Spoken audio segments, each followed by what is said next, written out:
Saudaraku, Daejeon Waja Respak akan menjalani laga penting di akhir putaran kedua Liga Voli Korea musim ini. Memiliki amunisi pemain asal Indonesia Megawati Angestri Pertiwi, Respak dinanti misi penting pada laga terakhir putaran kedua. Tim yang dilatih oleh Ko Hae-jin tersebut akan melawan Gwangju All People's Surfing Bank pada Selasa 28 November 2023. Kemenangan tentu menjadi target Respak dalam laga ke-6 atau laga terakhir di putaran kedua Liga Voli Korea ini. Motivasi mereka semakin meningkat karena akan tampil di depan pendukung sendiri di Daejeon Gymnasium Korea Selatan. Megawati DKK sendiri berada dalam tren buruk pada putaran kedua ini dengan belum pernah meraih kemenangan satupun.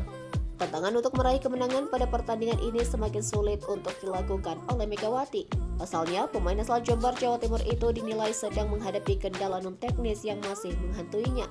Hal tersebut diungkapkan oleh pelatih Respak Ko Hae-jin yang gusar karena serangan opposite andalannya yang mulai terbaca.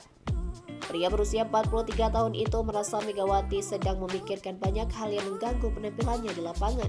Selain itu, pemain berjuluk Megatron tersebut semakin terkendala oleh cuaca di Korea Selatan yang semakin dingin.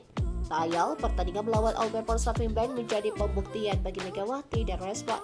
Masalah suhu cuaca memang menjadi kendala bagi Megawati dan hal itu terlihat saat menghadapi Hwasong IBK Altos.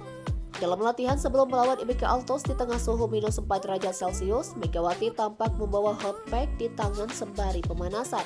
Alhasil, pemain berusia 24 tahun itu kesulitan untuk mengembangkan permainan yang berujung kekalahan bagi Respak.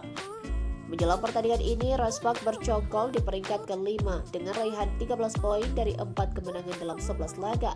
Sedangkan All People's Surfing Bank masih menjadi juru kunci dengan baru meraih 2 kemenangan dalam 10 pertandingan yang dijalani. Pertandingan antara Respak dan All People's Surfing Bank akan bergulir pada hari ini, mulai pukul 17 waktu Indonesia bagian Barat.